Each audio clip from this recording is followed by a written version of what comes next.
Starting now.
Bob Marley was a musician that stood on the principles of love. He released so many songs denouncing war and tragedies, and rather said, let's all come together and love one another. Which leads us into today's quotation. This will be our reply to violence, to make music more intensely, more beautifully, more devoutedly than ever before. And we're going to be interpreting this quotation as music changes minds, attitudes, and beliefs. And we are ultimately going to be agreeing with this quotation. We're going to be looking at this quotation and providing evidence to the agreeing through two different lenses. First, through churches, and second, through media. Now, first with churches. There is an Orthodox choir over in a Eastern European country that has children choirs singing beautifully. They have songs praising praising their God, and ultimately they're strengthening their faith and belief through these songs. And so they aren't focused on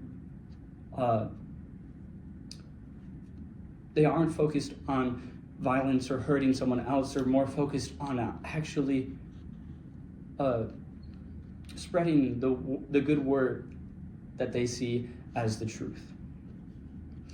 Along with this, we see many churches and religions of all different shapes and sizes using songs, or using worship through songs. This ultimately is evidence to show that music changes our minds, beliefs, and attitudes, because the worship songs are held so dearly. There are hymn books throughout many Christian churches, and they are a form of worship, a form of prayer, a way to feel closer to God through music. And so when there is violence in the world, you can have these hymns and songs to comfort you, and also to spread to other people. Also, we're going to be looking through media. There was an episode of Family Guy where Peter Griffin was sitting in a car. He's listening to a very sad song, and he was crying and very down on himself. However, the very next song was Be Happy by Pharrell Williams. This instantly changes his attitude, and he starts dancing and smiling. This is evidence in itself to show that music changes our minds. When we hear these upbeat or sad songs, it ultimately affects our attitudes and moods altogether. And so it is very safe to say that music is changing how we think and ultimately makes an impact on people's minds. And so, if you are wanting to reply to violence, it is very easy and safe to do to make music more intensely, more beautifully, more devotedly than ever before, because it will have an impact. It changes people's minds. It helps people look at things from a different point of view, and it ultimately increases or decreases someone's mood. And so music is a very powerful weapon that can be used for good. And many, many times, it really, truly is. And so when we look back to Bob Marley and his songs of bringing people together against war, against violence, we see that this is actually helping. And so when we look at the quotation that this will be our reply to violence, to make music more intensely, more beautifully, more devotedly than ever before, we can absolutely agree with this, because music changes minds, attitudes, moods, and ultimately beliefs.